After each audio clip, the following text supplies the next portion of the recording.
Цар Борис III, Ванчо Михајлов, а наскоро и цар Фердинанд, бугарските културни клубови со имиња кои директно удираат во чувствата на македонците, се насадуваат каде сакаат. Министерството за надворешни работи си молчи, повторно нема одговор на прашањата дали ќе реагираат на отворањето на клубовите со спорни историски имиња или дали можеби ќе има реакција до бугарското МНР. Откај Османи досега одговори на овие прашања немаше ни претходно. Единствено што министерот ни порача на оваа тема е дека не можеме отворањето на културниот клуб Ванчо Михајлов да го сметаме за говор на омраза. Јас мислам дека тоа би било погрешен пристап, затоа што различните историски интерпретации не смееме да ги ставиме под говор на омраза.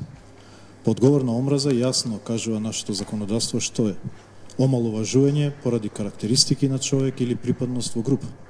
И мислам дека ако го прошириме тоа во историските интерпретации, тогаш мислам дека отвараме токму поле за такви ризици за кои што зборуваме дека говорот на омраза ќе се интерпретира во делот на работата на историската комисија. Инаку Ванчо Михајлов е докажан соработник на фашистичкиот режим, нарачател на убиства на бројни македонски деци за слобода на земјата, а клубот именуван по него беше отворен во присуство на највисокиот политички врв од Софија, предводен од премиерот Кирил Петков.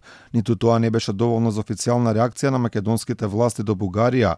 Имаше само изјава од премиерот Димитар Ковачевски дека било провокација. Тој настан представува ништо повеќе од провокација, бидејќи ги буди духовите од минатото, бидејќи се работи за личност кој што бил соработник и на Хитлерова Германија, и на Мусолинијава Италија, и на НДХ на Павелич. Додека власта молчи посебно по години од овие потези, отворањето на културни клубови именувани по Хитлерови соработници се евреите во државава, велат ова наликува како враќање на фашизмот на голема врата во Македонија. Мислам, непоимљиво е сега во краток временски период да имаме културен центар Ванчо Михајлов во Битола, да имаме цар Борис во Охрид.